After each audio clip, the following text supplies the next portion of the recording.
Originally in Spanish, August 2023. Conversation between Yazhi, Robert and Gosia. Okay, now I have an important question for me. Mari said, and you also say, that everything is generated from the astral. That is where it starts and then manifests here. My doubt is, we have also said that everything is manifested and created by us, and then, with that, an astral world is created, like a caricature of the world here. With that, I had understood that we create the astral world with our consciousness and not the other way around. Yes, the caricature of the real world. That's from a point of view of the real world, or from the understanding of someone alive on Earth. But in general, the astral only is, and only manifests according to each person's perception, point of attention. Okay, exactly. It manifests according to each person's perception. So it manifests with our consciousness. And why then what happens there generates the world here? Isn't it the other way around? Since all that exists is the astral, including the physical world, of course, yes, they are mutually generated. It is mutual.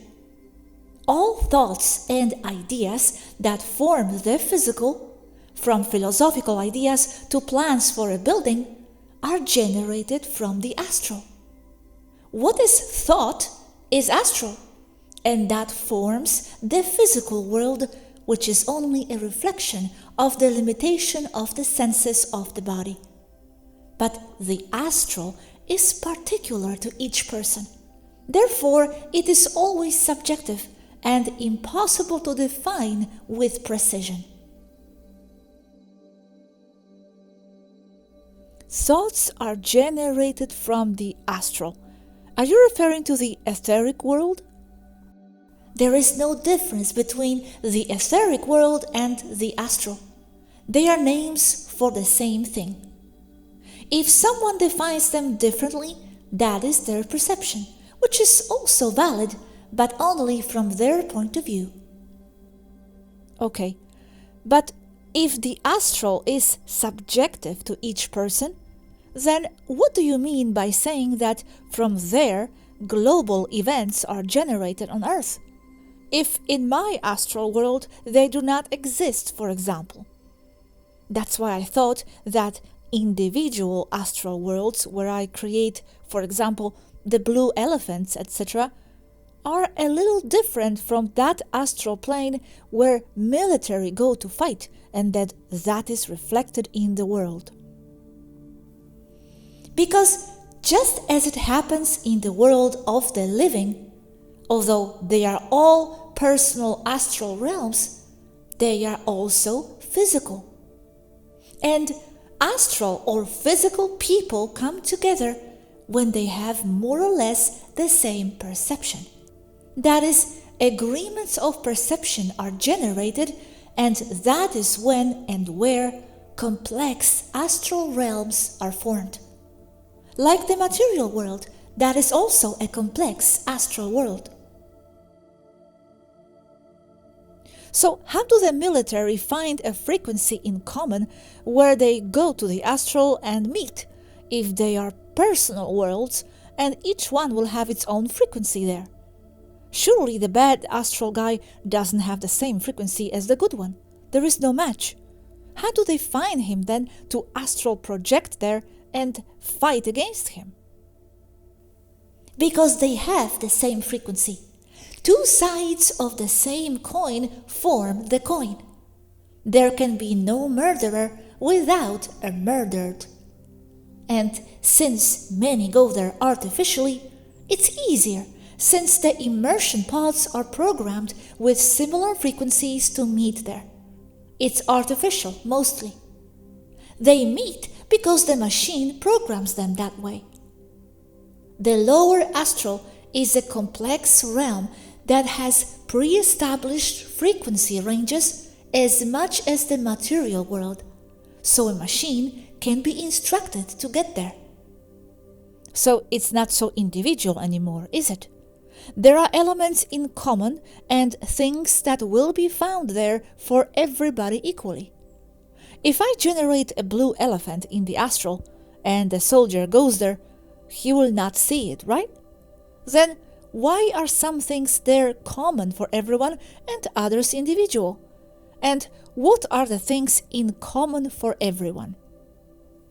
It is the same as in the world of the living. It is generated as a product of the perception agreements of the individual worlds. The part in common is the part that is more similar to the material world, and it is more similar because it is very close in frequencies. And that is because the soul's points of attention that generated are also there, or went there when disincarnating. Therefore, their attachments to the ideas that form everything in the physical world are also passed to the astral, where a shared world is generated between the disincarnate, dead, and others that hold the same ideas. From the physical world, it is seen strange or inexplicable that they are always colliding on a certain bridge. But if you see the astral, you can understand why, since there you can clearly see the entities that cause the accidents and how they cause them, as if it were a group of spoiled teenagers throwing stones, rocks, and banana peels at passing cars. But from the physical world, you only see the unexplained accident. Okay, so there is a common astral world for all, and then from this base, everyone adds their blue elephants? Yes, even if it sounds crazy. If the belief in blue elephants is strong enough, yes. I have a plastic blue elephant, by the way. Yes? It came to my mind. But I'm sure it's just a coincidence because you must have 1,000 things. Yeah, I'm just saying because I have it, but it's plastic. Okay, and going back to the initial question, how do you generate the physical world from there if I understood that each one of us with our perception manifests for ourselves the astral world? The astral world is generated in exactly the same way as the physical world. They are the same, opposite sides in duality, if you will, but the same. And from the points of view like mine, they are not even opposites in duality. It's just another realm and another frequency. And one side defines the other, generating each other. It's simple to understand if you see it as being the same as in the material world, only there it is astral. Okay, thinking. And another question. When someone goes to do the astral military mission, whatever, and wakes up in the middle of it, he just disappears there? The fight wasn't accomplished? Or does he not wake up until he finishes his work? It is part of what is accepted and defined in the astral, that people disappear because they returned to the body's point of attention. So it is halfway through, yes. However, in the astral, time is even more malleable, so there is a significant time lag. What do you mean? I mean that the soldier may have woken up and gone to bathe physically, but he is still there in the astral. Until, like a computer buffer with lag, he fades away, but out of time, not always synchronized with what is happening in the physical world. That is a time reference. And I say that because I have seen it. So he loses strength? Yes or no, depending on how marked that lag is. But what exactly did you see? That nothing is synchronized. And if so, it's just coincidence. The concept of having to be only in one place and not in two at the same time also vanishes in the astral. The feeling of not being at all here, in this plane, something common I feel, can it be because of that? Like I am not 100% here, only a part of me is. Could it be because of my remnant does things astrally? It is because you are too aware that the physical world is not all there is. Far from it. It is only a small part of the whole that you can experience. I mean, when you leave the filter of the body, either by dying or with perception control, as in my case, what happens is that you perceive much more besides the limited physical world. So, many things that have no explanation from the point of view of the physical world are easily explained if you look at what is happening in the more expanded context that includes the astral.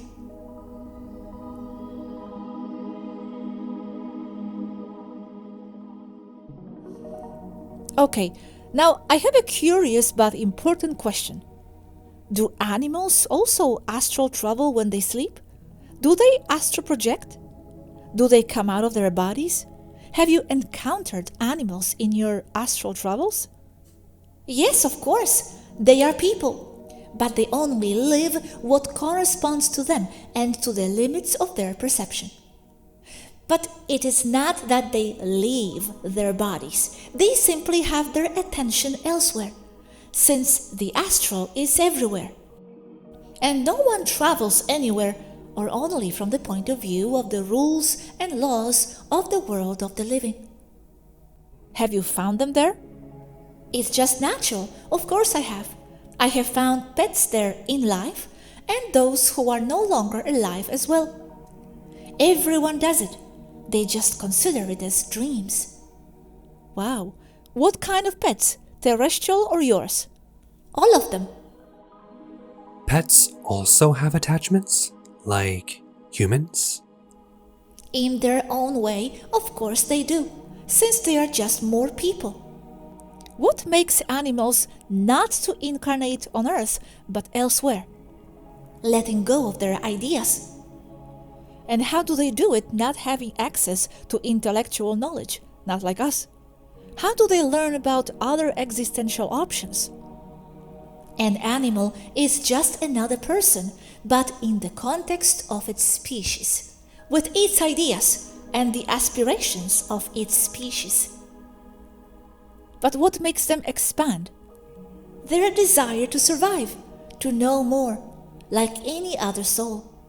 Simply because of the way they are, because of what defines them. They don't need to intellectualize like humans. And many animals do intellectualize, like cats. I can't describe how each animal sees it, just what I imagine how they see it. And Yazhi, in the astral where you meet them, is it easier to talk to them telepathically? What do they say? Yes, but not because of me, but because non-telepathic people in the astral become telepathic. Just because of that, as a difference with the living who are not sleeping. I understand, but you talk to them? Yes, sometimes you talk to them, like any other person who is in the astral, nothing strange. Yes, but what do they say? They are conversations as complex as in the physical world, or more. It depends on the situation. But if you mean they are surprised, no, and that's interesting. People who are asleep but in the astral perceive everything very natural, since that is their natural state precisely. So the telepathy and the astral is only seen as surprising when they are awake in the material world. On the astral side, everything is normal and common even for them. But I'm referring to animals. It is in the form of emotions, non-verbal, concepts. It's very difficult to explain. In the astral, it's more like the presence of the animal. It tells you things in a similar but stronger and clearer way than in the world of the living. It is what I perceive. Its affection, that it misses you, that it is well, its joy, that is transmitted very strongly and clearly. So they are not really intellectually complex conversations. It depends on the animal. I have to go eat now. Okay, Yazhi, before you go, I have a present for you. Are they Legos? Unfortunately not. It's from Darek's friend, the Polish guy from the Polish channel. It's a drawing his friend made. I took a picture of it, look. A roadrunner. Wow. It's very well sketched. Oh, how beautiful, huh? What it says there. The Pleiades are there too. Thank you. What do you see in the drawing? Well, because of my speed and stubbornness, the Cabal trolls have fallen, and now the Federation will fall. That's what I see there. Yes, I think that's it. Tell him thank you very much. That I liked it very much. I'm going to print it here. They are already yelling at me. Bye. I love you very much. I loved my gift.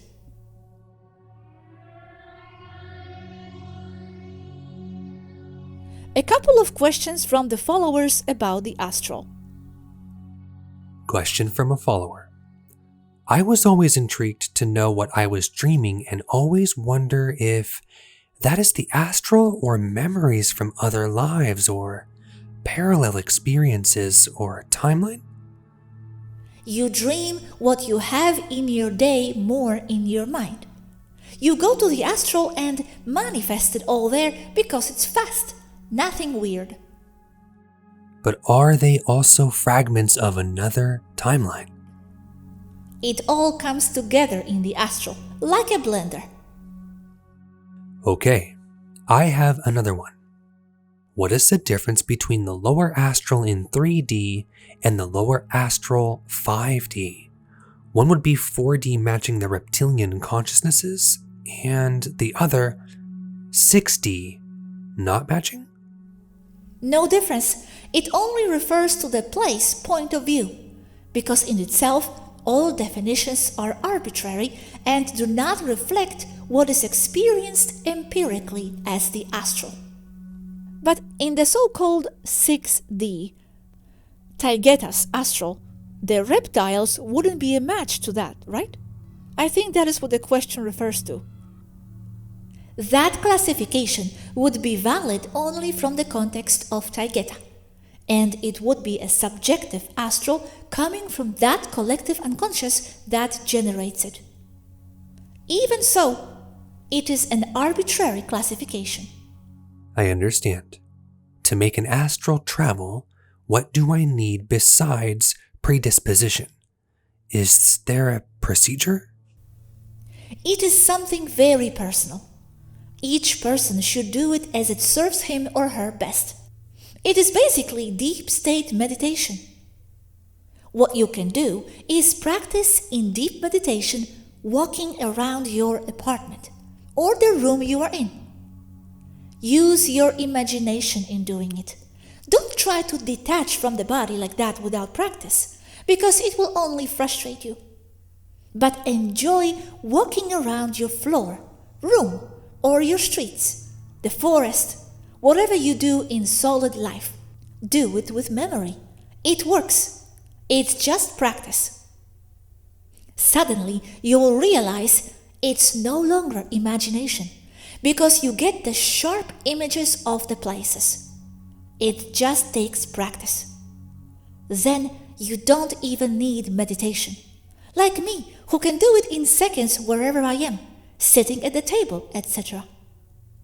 Reverse the idea that you are something solid, body, and become more like your body follows you because you are soul, spirit, and energy.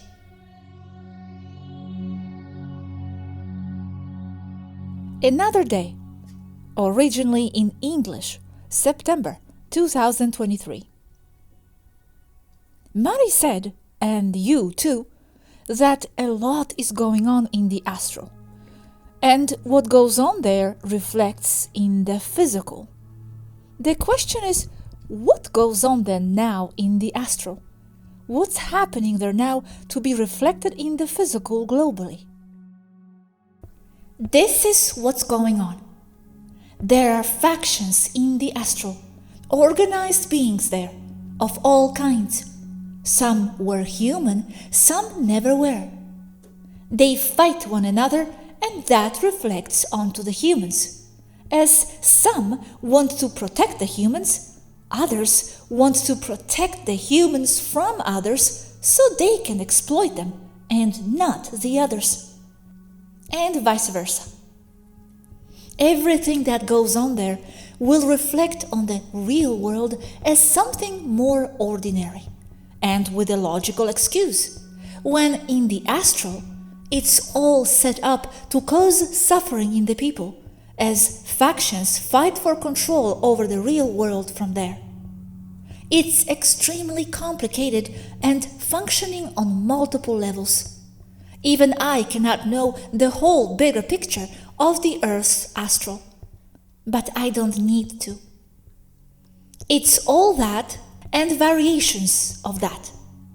Factions, clans, and gangs working against one another to control the supply of energy coming from the people in biological bodies. And it's all basically the old fight of good against evil, and also from where the myths of angels and demons come from. Because it's that exactly, only without the religious load, as it's nothing more than an oversimplified version of the truth designed to control the human population. But the fight is real, and few have noticed that not fighting, but frequency managing is the way to go. Even there, they still think conflict is good for something. You can see this point with Mari. No one bothers her, because she bothers no one directly, and she is untouchable. Again, frequency management. But in the astral, as it's the lower astral, beings are not at that level. They just go banging one against the others for control, and that reflects as the chaos in the real world. But knowing that the ideas and the attention focused on those conflicts from the real world are what manifests the astral as well. Meaning that ultimately the human population is the ultimate controller of their lives and of whatever happens on Earth. But they still haven't learned that. Fights between angels and demons, but isn't this something that has always been going on? Is there anything in particular that makes what goes on there now different from what went on there before? Simply more fighting for control. The ones on one side or area of the planet want what the others have, basically everything. For example, the New World Order is precisely that. It's not a bunch of mummified old rich men like Soros wanting to dominate the world. That's only the visible part, and it's nonsense. The real problem is in the astral, as the New World Order is nothing more than the lower astral working to take over the real world. That's what is under everything. It's the astral and their egregor bad beings and demons who want to take over the world of the living to control it as much as possible or completely, with one purpose: to make it an even more efficient form of human suffering, where they do not need any wars to make people suffer. They just grab deformed humans and make them suffer systematically. But in order to achieve this, they must remove the good entities that do not want that. And those good entities are those super soldiers who are working and fighting in the astral, mostly the humans themselves and their loved kin who is disincarnate. But it's also about the fights those bad entities have against one another to impose what they want on each other. That's the problem with bad guys. They always want to be the ultimate demons, so they go fight other demons. And that is reflected on wars like the one in Ukraine, where much of the mess is only in the astral. Yet, the news brings up astral things as if they occurred in the real world, making it all a mess that is difficult to understand as it has many layers to it.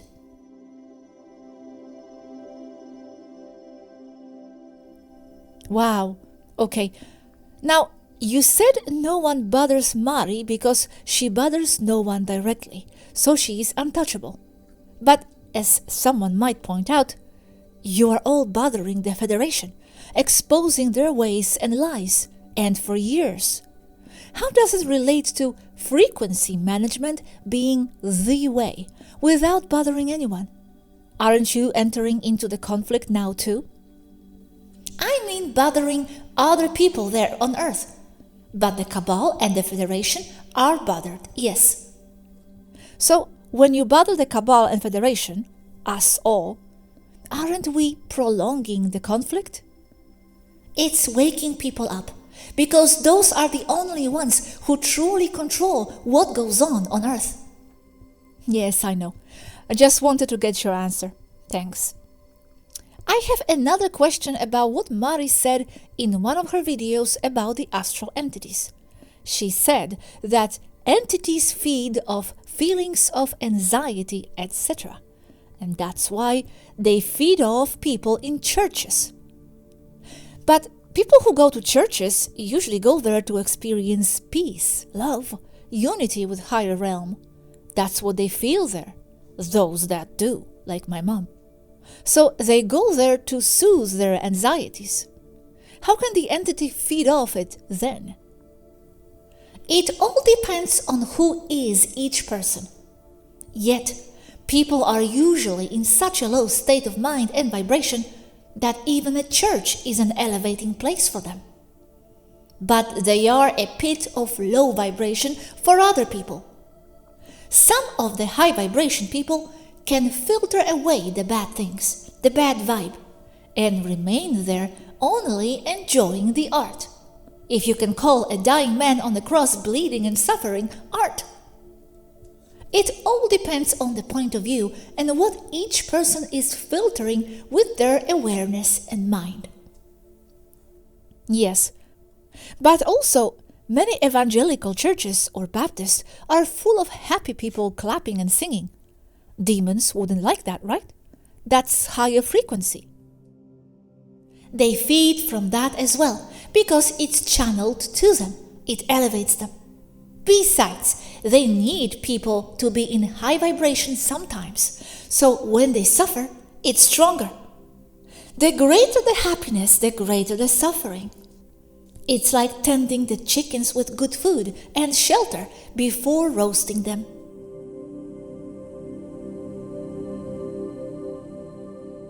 Can you be killed in the astral? I mean, your physical body is in bed when you astral travel, but when you are in the astral and fighting, what is the worst thing that can happen to you? Also, if there is death there, the entity will cease to exist, or will it just spawn back? In short, no. But you can be destroyed. You cannot be killed as such, but who you are can be altered by beings there and by what happens there. In other words, it's like selling your soul to them. All what defines you gets lost in exchange for something, so you become more of them, the entities, because you chose to adopt how they think. It's like getting matrixed and getting lost in the matrix on Earth. And you can eliminate something there with energy weapons, but yes, as you said, they respawn. But that gives you time to manage a more permanent way to keep them away from you and what you want to protect. In the astral, everything is more energy. What you can do is protect more than simply eliminate. So if you get killed in the astral, nothing happens to you here, right? The first problem here is that the very definition of killed changes with the realm where you are in. In the material world, biology gets killed and it's easy to see. But in the astral planes, it will all depend on the ideas and the concepts associated with kill that there may be in each one. And they change all the time, depending on where you are and at what level you are in the astral. In some lower astral places, you may still have the concept of killing and dying, much as it is known to be in the material world.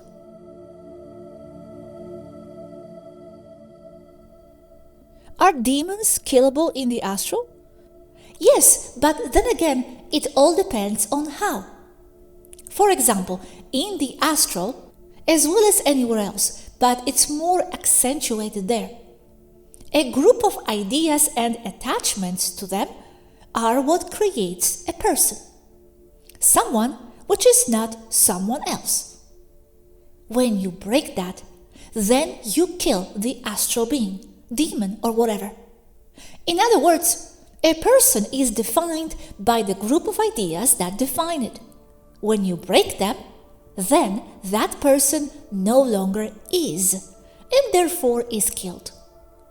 That's why when you use a book of spells, you can kill the demon. So spells work in the astral? Yes, because they can break up the belief system that defined and formed the demon as an egregor. You cut off its egregor food, in other words. Why would the spell do that to the demon? Why would it break up the belief system that formed the demon? It's just a spell, some words. For you, perhaps. But if they are the correct ones, they can trigger other parts of the belief systems that make up the demon. It's like triggering someone into anger and then telling them why they are terrible persons. You make them collapse into despair. It's like confronting a psychopath psychologically. He cannot withstand the knowledge of why they truly are. But that belief system that formed the demon is not within the demon itself. It's in the mind of whoever person, group of people formed it. So you would need to break that up in the minds of the people, not in the demon itself, no? Yes, the effects can be only temporary on the demon. That's why they can respawn. In other words, they cannot be killed that way. Depending on what is feeding them, each one specifically, and what is keeping it alive. Some can be neutralized, removing what feeds and manifests them. Some can be destroyed if they are being self-manifested due to their actions, for example, causing and feeding from the fear they cause, if it is the case. So, you do not fight there with swords and weapons, but spells? Yes, they do work sometimes. And in some cases, if they are within the belief system of both the one with the sword and the demon, as in it believing that a sword can hurt it. Most in the lower astral do believe that, because, as I said before, the lower astral is only a reflection of the same principles which form the material world. Okay, I understand. And can you get physical bruises in your body from astral work? Yes, because what you believe manifests. And you can also think yourself into being invulnerable as well. And remember, the astral bleeds into the material world, as it's just under. So yes, it can be something that also crossed over and hurt you. Okay, last question for now. It is about astral banking. I don't know much about banking and money. I am referring to the astral and resource trading that goes on there, as some people claim. Is that true? Ah, that's something else. That's part of what I'm talking about here above. Those resources are what they are fighting for, and they are mostly whatever the human population is manifesting, as those are the creators. And the most wanted resource is suffering and lush that results from fear. Energy is formed with consciousness, and then it's shaped into things with thought. But you need a soul to do that. And humans have what lower astral demons do not, a soul. Astral beings trade with this, yes. Perhaps that's what's reflecting in the physical as physical money too. Yes, it does. But the trade is mostly for attention and creation manifestation power that is milked from humans. And this is why mind controlling them is so damn important for those lower astral entities. Because if it were only suffering, well, torture and executions would be enough. Yet, they need more than simple suffering, as they need the creativity of people with souls, so those can manifest the things, stuff, and the reality those entities want. That's why they need to guide human perception so much, and why they spend so much time, money, and energy mind controlling the population with the media and with false historic narratives.